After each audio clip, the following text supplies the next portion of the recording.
I want to show you how to use the Pendulum Bail and make a really nice necklace out of this.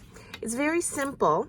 For any stone that is front drilled, all you have to do is you put it on like this, and this pin is long enough so that it can be adjusted for anything that's thick.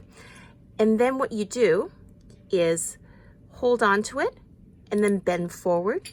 And it's similar to that of a safety pin. So once it's up that length, I could decide if it's very long, trim it, and I bring it to the side, and I bend a little bit, go to the back, and I straighten out. And that's all that it is required. And if it is a case that this is irregularly shaped, I can bend it a little bit to form on top over the piece. Now I am ready to add my jump ring onto the chain, and there you have it.